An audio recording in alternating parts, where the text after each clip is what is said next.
K Sudhakaran, ജില്ലാ കോൺഗ്രസ് കമ്മിറ്റിയുടെ ആരാധനായ അധ്യക്ഷൻ ശ്രീ മാർട്ടിൻ ജോർജ്, കണ്ണൂരിന്റെ MLA Shri T O. Mohanan, UDF chairman PT Mathew,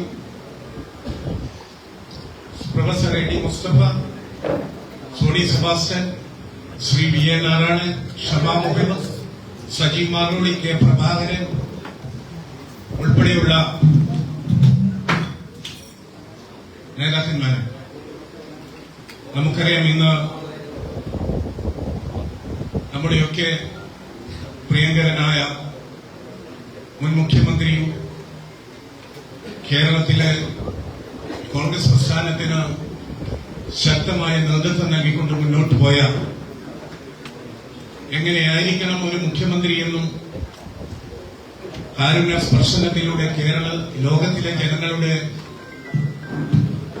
അഭിലാഷമായി മാറിയ നമ്മുടെ ഉമ്മൻചാണ്ടി സാറിന്റെ സ്മരണ ദിനം കൂടിയാണ്. ആ ചടങ്ങ് ഇവിടെ ഔപചാരികമായി ഉദ്ഘാടന കർമ്മം നിർവഹിക്കാൻ ഇവിടെ എത്തിയ കേരളത്തിന്റെ ആഭ്യന്തര വകുപ്പ് മന്ത്രി ശ്രീ രമേശ് ചെന്നിത്തലക്ക് ജില്ലാ കോൺഗ്രസ് കമ്മിറ്റിയുടെ സ്വാഗതം ആശംസിക്കുകയാണ്. ഈ ചടങ്ങിൽ ഇവിടെ സംബന്ധിക്കാനെത്തിയ നമ്മുടെ പ്രിയപ്പെട്ട നേതാവ് കണ്ണൂരിന്റെ MP കൂടിയായ ശ്രീ കെ സുധാകരൻ അവർക്കും ജില്ലാ കോൺഗ്രസ് കമ്മിറ്റിയുടെ സ്വാഗതം ആശംസിക്കുകയും ഇങ്ങനെ ഉമ്മൻചാണ്ടിയുടെ ഒരു അനുസ്മരണം പങ്കെടുക്കാതെ വന്നു എന്നത് നമുക്ക് എല്ലാവർക്കും വിഷമമുള്ളതായിരുന്നു. അദ്ദേഹം നമ്മളെ വാസ്തവത്തിൽ കേരളത്തിലെ കോൺഗ്രസ് പ്രവർത്തകർ എന്നും ഒരു അത്താണിയായിരുന്നു ശ്രീ ഉമ്മൻചാണ്ടി. എവിടെയൊരു പ്രശ്നമുണ്ടെങ്കിൽ അവിടെ ഓടിയെത്തുകയും പ്രവർത്തകരോടൊപ്പം നിൽക്കുകയും പ്രവർത്തകരുടെ സംഘടനകളിലും സന്തോഷത്തിലും ഒക്കെ പങ്കാളിയാകുകയും ചെയ്യുന്ന ഒരു രാഷ്ട്രീയ നേതാവിനെ വേറെ നമുക്ക് കാണാൻ സാധ്യമല്ല. ഞാൻ KPCC പ്രസിഡന്റായി ചാർജെടുത്ത ശേഷം ആദ്യമായി ഞാൻ വന്ന് കണ്ണൂരിലെ രക്തസാക്ഷി കുടുംബങ്ങളിലെ സന്ദർശിക്കുകയാണ്. അന്ന് അദ്ദേഹം എന്നോട് കാര്യം പറഞ്ഞു, ഓർക്കലെ രമേശിന്റെ ഫണ്ടുകൾ നടത്തുമ്പോൾ ആ കുടുംബങ്ങളെ സഹായിക്കുന്നത്. ഞാൻ അന്ന് 57 മുതൽ ഇങ്ങോട്ട് മരിച്ച എല്ലാ കുടുംബങ്ങളെയും വീടുകളിൽ ഞാൻ പോയി. അന്ന് ഞാൻ ഫണ്ടുകൾ നടത്തുന്ന ഒരു യാത്ര ചൈതന്യ യാത്ര നടത്തി. അതിലൂടെ കിട്ടിയ നോട്ടുമാലകൾ മുഴുവൻ സമാഹരിച്ച് കണ്ണൂർ സ്റ്റേഡിയം കോർണറിൽ അന്ന് KPC എന്റെ ജനറൽ സെക്രട്ടറിയാണ് ശ്രീ സുധാകരൻ. ഞങ്ങൾ രണ്ടുപേരും കൂടി ആലോചിച്ച് അന്ന് സ്റ്റേഡിയം കോർണറിൽ വെച്ച് കിട്ടിയ നോട്ടുമാലകളും പിരിച്ച ഫണ്ടിന്റെ നല്ലൊരു അംശവും ചേർത്ത് 57 മുതൽ ഇതുവരെ രക്തസാക്ഷിത്വം വഹിച്ച എല്ലാ കുടുംബങ്ങൾക്കും ഞങ്ങൾ അന്ന് ശ്രീ AK ആന്റണി വന്ന് അന്ന് അദ്ദേഹം മലരോഗം അദ്ദേഹത്തെ കൊണ്ടുവന്ന് നമ്മളെ വീട്ടിലെ ആളുകൾക്ക് കുടുംബങ്ങൾക്ക് ധനസഹായം നൽകിയത് ഞാൻ ആ ഒരു ഐഡിയ എനിക്ക് തന്നു. ഞാൻ സുധാകരൻ കൂടി ചർച്ച ചെയ്ത് ഞങ്ങൾ ലിസ്റ്റ് മുഴുവൻ ഉണ്ടാക്കി. പലരോടും കൺസൾട്ട് ചെയ്യും. ചില ആളുകളുടെ കുടുംബങ്ങൾ ഇല്ലായിരുന്നു, പലരൊക്കെ പല സ്ഥലങ്ങളിലായിരുന്നു. അവരെല്ലാം കണ്ടുപിടിച്ച് അന്ന് അതിനുവേണ്ടി എടുത്ത ഒരു ശ്രമം ഞാനിവിടെ റിപ്പോർട്ട് ചെയ്യും. കാരണം പ്രവർത്തകരോട് ഏറ്റവും കൂടുതൽ ആഭിമുഖ്യം നടത്തിയ ഒരു നേതാവായിരുന്നു ശ്രമിക്കുന്നത്. പണ്ടൊക്കെ നമ്മുടെയൊക്കെ ചെറിയ പ്രായത്തിൽ MLA MP ഒക്കെ കാണാൻ തുല്യമാണ്, MLA കാണാൻ പ്രയാസമാണ്. MLA MP മാരുടെ പ്രവർത്തനത്തിൽ സമൂലമായ മാറ്റം വന്നത് 70കളിൽ AK Antony, Oommen Chandy, doctor Gopalakrishnan, N Ramakrishnan എന്നീ 4 കോൺഗ്രസ് MLA-മാർ, ഷൺമുഖദാസ് 5 MLA-മാർ ജയിച്ച് നിയമസഭയിൽ വന്ന ശേഷം. പണ്ടൊക്കെ MLA MP കാണുക എന്ന് പറഞ്ഞാൽ വലിയ പ്രയാസമാണ്. കാരണം അങ്ങനെ ആരും പോയില്ല. ഞങ്ങളൊക്കെ പാർലമെന്റ് സ്ഥാനാർത്ഥിയെ കാണാൻ താലൂക്ക് ഹെഡ്ക്വാർട്ടേഴ്സിൽ പോകുന്നു. അദ്ദേഹത്തിന്റെ ബസ്സിനൊന്നുമില്ല. കട്ടാതെ അമേരിക്കയിലെ പാർലമെന്റിൽ എന്ന് പറഞ്ഞാൽ 6 ബാലകൃഷ്ണനായിരുന്നു പാർലമെന്റ്. ഞങ്ങളൊക്കെ ചെന്നിത്തലയിൽ നിന്ന് 10 കിലോമീറ്റർ ദൂരെ സഞ്ചരിച്ച് ബസ്സെല്ലാം കേൾക്കാൻ പോകും. കൂട്ടുപിടിക്കാൻ പറ്റുന്ന അതേപോലെ ബസ്സാണ്. ഇന്നൊരു വാർഡിൽ 2-3 സ്ഥലത്താണ് പാർലമെന്റ് മെമ്പർമാരുണ്ട്. അപ്പൊ MLA-മാരുടെയും MP-മാരുടെയും പ്രവർത്തനത്തിൽ സമൂലമായ പരിവർത്തനം ഉണ്ടാക്കിയത് അന്നത്തെ യൂത്ത് കോൺഗ്രസ് നേതാക്കന്മാരായി അവർ ജയിച്ചു വന്ന ശേഷം. അതിനകത്ത് പ്രധാനപ്പെട്ട ഉമ്മൻചാണ്ടിയുടെ റൂമിൽ ആർക്കും അത് താമസിക്കാൻ പറ്റും. ഉമ്മൻചാണ്ടിയുടെ എല്ലാവരുടെയും പ്രശ്നങ്ങൾ കേൾക്കുമായി അമേരിക്കൻ പ്രസിഡന്റ് വരെ കത്തെഴുതി കൊണ്ടുപോയിരുന്നു ശുപാർശകൾ. തമാശയായിട്ട് പറഞ്ഞാണെങ്കിലും അപ്പൊ ആർക്കും അപ്രോച്ചബിൾ ആയ ഒരാളായിരുന്നു. പ്രത്യേകിച്ച് പ്രവർത്തനങ്ങളോട് ഏറ്റവും താല്പര്യമുള്ള ആൾ. കേരളത്തിന്റെ വികസനത്തിന് മുഖ്യമന്ത്രി എന്ന നിലയിൽ അദ്ദേഹം നൽകിയ സംഭാവനകൾ ചേർത്താൽ ഞാൻ KPC പ്രസിഡന്റും അദ്ദേഹം മുഖ്യമന്ത്രിയും പ്രതിപക്ഷ നേതാവുമായിരുന്നു. ഞാൻ പിന്നീട് അദ്ദേഹം മുഖ്യമന്ത്രിയായപ്പോൾ ഞാൻ ആ സ്ഥാനത്ത് തുടർന്നു. ഞാൻ പ്രതിപക്ഷ നേതാവായിരുന്നപ്പോൾ അദ്ദേഹം എന്നോട് നിയമസഭയിൽ MLA ആയിരുന്നു. ഞങ്ങൾ പിണങ്ങിയൊക്കെ ഉണ്ട്. പക്ഷെ എത്ര പിണക്കമുണ്ടെങ്കിലും എത്ര ഇടത്തുമുണ്ടെങ്കിലും അദ്ദേഹത്തെ നയിച്ചിരുന്നത് ജനങ്ങളുമായിട്ടുള്ള ബന്ധമാണ്. ജനങ്ങളുടെ പ്രശ്നങ്ങൾ വന്നാൽ അന്ന് അദ്ദേഹം മറ്റെല്ലാം മറന്ന് ജനങ്ങളോട് നിങ്ങൾ ഓർക്കുന്നില്ലേ, കണ്ണൂരിൽ വെച്ചാണ് അദ്ദേഹത്തിന്റെ നെഞ്ചത്ത് കയറിഞ്ഞ് അദ്ദേഹം ആശുപത്രിയിലായത്. അദ്ദേഹം KPC പ്രസിഡന്റ്. ഞാൻ പറഞ്ഞ പിറ്റേ ദിവസം ഒരു ഹർത്താൽ നടന്നു. എല്ലാവരും കൂടെ എന്നോട് ആവശ്യപ്പെട്ടു KPC ഭാരവാഹികൾ കേരളത്തിൽ ഒരു ഹർത്താൽ വേണം. അതിന്റെ ഉമ്മൻചാണ്ടി കണ്ണൂർ ഗസ്റ്റ് ഹൗസിൽ നിന്ന് ആശുപത്രിയിൽ നിന്ന് വന്നിട്ട് ഗസ്റ്റ് ഹൗസിൽ എന്നെ വിളിച്ചു ഒരു ഹർത്താലും പ്രഖ്യാപിക്കും, ജനങ്ങളെ ബുദ്ധിമുട്ടിക്കുക, ഹർത്താലും വേണ്ട, നമ്മൾ പ്രതിഷേധിക്കുക എന്നുള്ളത് അപ്പുറത്തേക്കൊന്നും പോകരുത്. ഞാൻ സുധാകരനോട് സംസാരിച്ച് അവസാനം ഞങ്ങൾ ഹർത്താൽ വേണ്ടത്. അതാണ് ഉമ്മൻചാണ്ടി. അപ്പൊ കേരളത്തിന്റെ വളർച്ചയ്ക്കും പുരോഗതിക്കും വേണ്ടി ധാരാളം നല്ല കാര്യങ്ങൾ കണ്ണൂർ എയർപോർട്ട് അദ്ദേഹത്തിന്റെ ശ്രമത്തിന് ഫലമാണ് പൂർത്തിയാക്കി. കൊച്ചി മെട്രോ പൂർത്തിയാക്കിയത് ഉമ്മൻചാണ്ടി മോദിയാണ്. പല എതിർപ്പുകളുണ്ടായിട്ടും വിഴിഞ്ഞ പദ്ധതി ഒപ്പിട്ടത് അദ്ദേഹത്തിന് നിശ്ചയദാർഢ്യമായി. ഞാൻ ദീർഘിപ്പിക്കുന്നില്ല. കേരളത്തിലെ കോൺഗ്രസിന് എന്നും സ്മരിക്കാൻ കഴിയുന്ന ശക്തനായ നേതാവായി ജനനേതാവായിരുന്നു അദ്ദേഹത്തിന്റെ ശവസംസ്കാര ചടങ്ങിൽ പങ്കെടുത്ത ജനങ്ങളുടെ ആ എണ്ണം പരിശോധിച്ചാൽ മതി ഒരു രാഷ്ട്രീയ നേതാവിന് കേരളം എങ്ങനെ ഇവിടെ നൽകി എന്നുള്ളതിന്റെ ഏറ്റവും വലിയ ഉദാഹരണമാണ്. തീർച്ചയായും പാവപ്പെട്ടവരോട് ജനങ്ങളോട് ഏറ്റവും കൂടുതൽ കാരുണ്യത്തോടെ ഇടപെട്ട അദ്ദേഹത്തിന്റെ ഓർമ്മകൾ കൊണ്ട് ഞാൻ ആദരാഞ്ജലി അർപ്പിക്കുന്നു. കണ്ണൂർ ജില്ലയോട് പ്രത്യേകിച്ച് കണ്ണൂരിലെ പ്രത്യേക രാഷ്ട്രീയ സാഹചര്യങ്ങളിൽ പ്രവർത്തകരെ ചേർത്ത് നിർത്തിയ ധീരനായ മുൻ മുഖ്യമന്ത്രി ഉമ്മൻചാണ്ടിയുടെ ഓർമ്മകൾക്ക് മുമ്പിൽ ഞാൻ ആദരാഞ്ജലികൾ അർപ്പിക്കുന്നു. ഞാനിന്നിവിടെ വന്നപ്പോൾ 3-4 പത്രങ്ങൾ ഇന്ന് ആഭ്യന്തര വകുപ്പുമായി ബന്ധപ്പെട്ട കണ്ണൂർ ജില്ലയിലെ പ്രശ്നങ്ങൾ ഉയർത്തിപ്പിടിക്കുന്നു. മയിൽ ഒരു പോലീസ് സ്റ്റേഷൻ, നമ്മുടെ DCC പ്രസിഡന്റും തളിപ്പറമ്പ് MLA ശ്രീ ഉഴുന്ന മാസ്റ്റർ എന്നോട് ഈ കാര്യം പറഞ്ഞതാണ്. മയിൽ പോലീസ് സ്റ്റേഷൻ ആവശ്യമായ ഫണ്ട് അനുവദിക്കാൻ തീരുമാനിച്ചിട്ടുണ്ട്. രണ്ടാമത്തേത് സിറ്റി പോലീസ് കമ്മീഷണർ ഓഫീസിലേക്ക് കമ്മീഷണർ ഓഫീസ് മാറ്റുന്ന ചില നിയമ തടസ്സങ്ങൾ മാത്രമേ, ചെറിയ പ്രശ്നങ്ങളാണ്. അത് പരിഹരിച്ച് എത്രയും പെട്ടെന്ന് തന്നെ ഓണത്തിന് മുമ്പ് തന്നെ സിറ്റി പോലീസ് കമ്മീഷണർ ഓഫീസ് പുതിയ കെട്ടിടത്തിലേക്ക് മാറ്റുന്നു. മൂന്നാമത്തെ ശ്രീ പിണറായി വിജയന്റെ വീടിന്റെ മുമ്പിൽ ഒരു ജീപ്പ് കുറെ കാലമായി കിടക്കുന്നതാണ്. അത്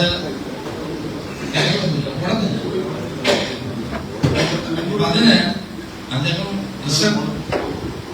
പ്ലസ് സെക്യൂരിറ്റി ഉള്ള ആളായിരുന്നു. അപ്പൊ അങ്ങനെയാണ് പോലീസ് അവിടെ സ്ഥിരമായ വീടിന് ഉണ്ടായത്.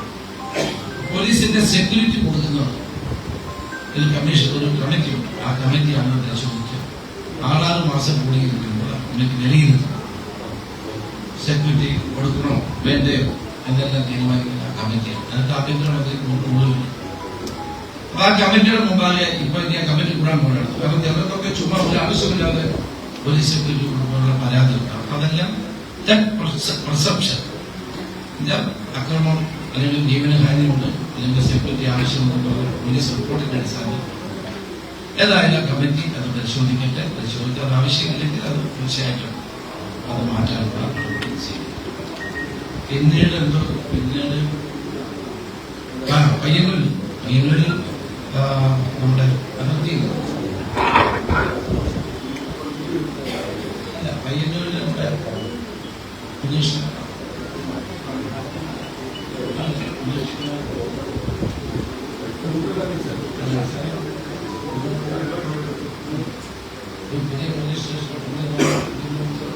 ചെറുപുഴ പോലീസ് സ്റ്റേഷനുള്ള സ്ഥലമാണ്. കെട്ടിടത്തെ പറ്റി പരാതിയുണ്ട്. അത് പരിശോധിച്ച്, കാരണം സ്ഥലം കിട്ടുകയാണെങ്കിൽ പോലീസിന് ഫണ്ട് അനുവദിക്കാം. അത് അവിടുത്തെ പഞ്ചായത്ത് സ്ഥലം കാണാതിരിക്കാൻ പോലീസ് സ്റ്റേഷൻ നിർമ്മിക്കാനുള്ള സ്ഥലം തീർച്ചയായിട്ടും അവിടെ കണ്ടെത്തും. ഇത്രയും കാര്യത്തിൽ പയ്യന്നൂരിലെ ഒരു കുട്ടിയുടെ മരണവുമായി ബന്ധപ്പെട്ട് ഞാൻ ആരോഗ്യമന്ത്രിയുമായി തിരുവനന്തപുരത്ത് ഞാൻ സംസാരിച്ചു. അതിന് സത്വര നടപടികൾ കൈക്കൊള്ളണം. ഇന്ന് മാതൃഭൂമി, മനോരമ, കേരള എല്ലാ പത്രങ്ങളിലും ഇതുമായി ബന്ധപ്പെട്ട വാർത്തകളുണ്ട്. ആ വാർത്തകളോടാണ് ഞാൻ പ്രതികരിച്ചത്. കാരണം മറ്റൊരു അവസരം ഇല്ലാത്തത് കൊണ്ടാണ് ഞാൻ ഇവിടെ പറഞ്ഞത്. തീർച്ചയായിട്ടും കണ്ണൂർ ജില്ലയിലെ പോലീസ് സംവിധാനം കൂടുതൽ ശക്തിപ്പെടുത്തുവാനും ഇവിടുത്തെ പോലീസിന്റെ പരാധീനതകൾ, കാരണം ജനങ്ങളുമായി ബന്ധപ്പെട്ടതാണല്ലോ പോലീസ്. ജനങ്ങൾക്ക് ഏറ്റവും കൂടുതൽ പങ്കുചേരാൻ കഴിയുന്ന ഒരു മേഖലയാണ്, സ്ഥാപനമാണ്. കേരളത്തിലെ എല്ലാ പോലീസ് സ്റ്റേഷനുകളും നമ്മൾ നവീകരിക്കാൻ തീരുമാനിച്ചിരിക്കുകയാണ്. ഒരേ പെയിന്റ് ആയിരിക്കും കേരളത്തിലെ പോലീസ് സ്റ്റേഷനിൽ. ഓഗസ്റ്റ് 15 കേരളത്തിലെ പോലീസിന്റെ മുഖം മാറുകയാണ്. നേരത്തെ SI, CI, DYSP അതാണ് സംവിധാനം. കഴിഞ്ഞ LDF ഗവൺമെന്റ് കാലത്ത് CIമാർക്കായിരുന്നു പോലീസ് സ്റ്റേഷന്റെ ചുമതല. SHO നമ്മളത് മാറ്റാൻ പോകും. SIക്കാണ് പോലീസ് സ്റ്റേഷന്റെ ചുമതല. SI പോലീസ് സ്റ്റേഷനിലെ SHO. 63 സ്റ്റേഷൻ ഒഴിച്ച്, കാരണം 63 സ്റ്റേഷൻ ഏറ്റവും കൂടുതൽ തിരക്കുള്ള കണ്ണൂർ, കോഴിക്കോട് സിറ്റി, കണ്ണൂർ സിറ്റി, അതോടൊപ്പം തന്നെ തിരുവനന്തപുരം കന്റോൺമെന്റ്, കൊച്ചി, ഇങ്ങനെയുള്ള സ്ഥലങ്ങളിൽ മാത്രം 54 സ്ഥലങ്ങളിൽ CIമാരും. ബാക്കി എല്ലാ 478 പോലീസ് സ്റ്റേഷനാണ് കേരളത്തിലുള്ളത്. ബാക്കി എല്ലായിടത്തും പോലീസ് സ്റ്റേഷൻ ഭരണം SIക്കായി. CI മേൽനോട്ടമായി 3-4 സ്റ്റേഷനിൽ ചുമതല പഴയതുപോലെ CIക്കായി. അങ്ങനെ സിസ്റ്റം മാറ്റുക. കാരണം ഇതൊരു പരാജയമാണെന്ന് ഞാൻ കമ്മിറ്റി രൂപീകരിച്ചത്. BJPയുടെ നേതൃത്വത്തിൽ ആ കമ്മിറ്റി പരിശോധിച്ച് റിപ്പോർട്ട് നൽകി. ഇത് ക്രമസമാധാന നില ഭദ്രമാക്കാൻ ഇത് ഗുണം ചെയ്യുന്നില്ല എന്ന് കണ്ടുകൊണ്ടാണ് അത് മാറ്റാൻ തീരുമാനിച്ചത്. ആദ്യമായി ഒരു SI ആയി വരുന്ന ഒരാൾക്ക് പോലീസ് സ്റ്റേഷനിൽ ഒരു ഊർജ്ജസ്വലമായി പ്രവർത്തിക്കാൻ കഴിയും.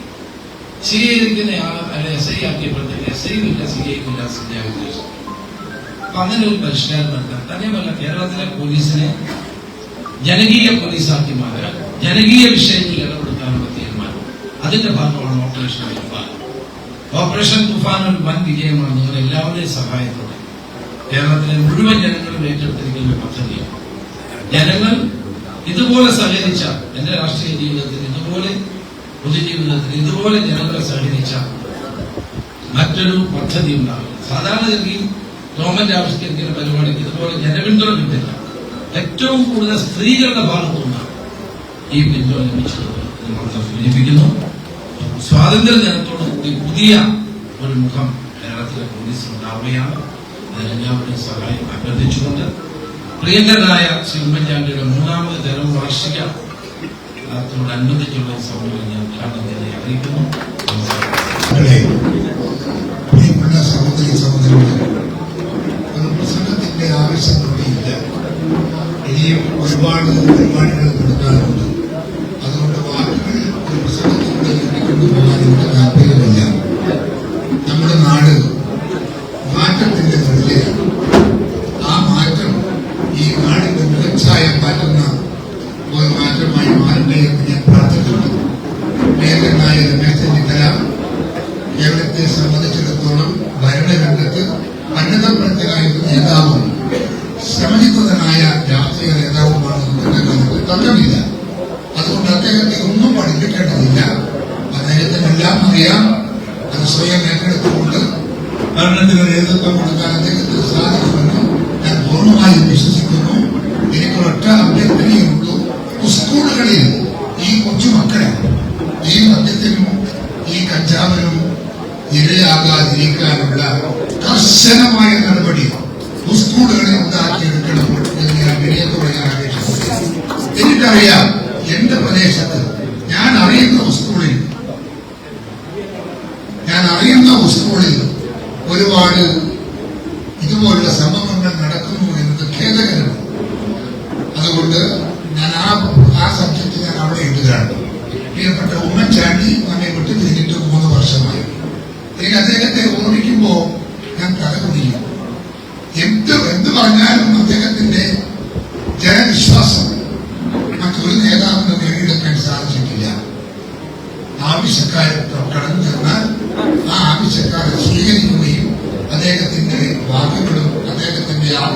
കേട്ട് അതിന് പരിഹാരമുണ്ടാക്കുന്ന ഇതുപോലെ പെരിയാറില്ലാതായിരുന്നു കണ്ണൂർ ജില്ലയിൽ അദ്ദേഹം നടത്തിയ മാർച്ച് എന്നും ഓർമ്മയിൽ തങ്ങി നിൽക്കുന്ന ഒരു മാർച്ചായിട്ട് ഇപ്പോഴും രാവിലെ 9:30-10 മണിയായിട്ടും ഒരു ചായ പോലും കുടിക്കാതെ സന്ദർശകന്മാരെ സ്വീകരിക്കുമ്പോൾ ഞാൻ പോയി ചോദിച്ചു, ഒരു കാലിച്ചായ കുടിച്ചിട്ട് ഇവർ പിരിപ്പിത്താൽ പോലെ അതുതാനുള്ള അവൻ പോയിക്കോട്ടെ എന്ന് പറഞ്ഞ് വീണ്ടും അത് തുടർന്ന ഒരു നേതാവ്, ജനങ്ങൾക്ക് വേണ്ടി ജീവിതം അർപ്പിച്ച ഒരു നേതാവ്, അതാണ് പ്രിയപ്പെട്ട ഉമ്മൻചാണ്ടി. ഉമ്മൻചാണ്ടിയുടെ മനസ്സിനകത്ത് ജനത്തിന് എന്ത് ചെയ്യാൻ സാധിക്കുമോ അത് ചെയ്യും എന്നുള്ളൊരു ആത്മവിശ്വാസത്തോടെയാണ് അദ്ദേഹം രാഷ്ട്രീയത്തെ ഏറ്റെടുത്ത എല്ലാ സ്ഥാനമാനങ്ങളും കൈകാര്യം ചെയ്തിട്ടുള്ളത് എന്ന് നിങ്ങളെപ്പോലെ തന്നെ എനിക്കും അറിയാം. അദ്ദേഹത്തിന്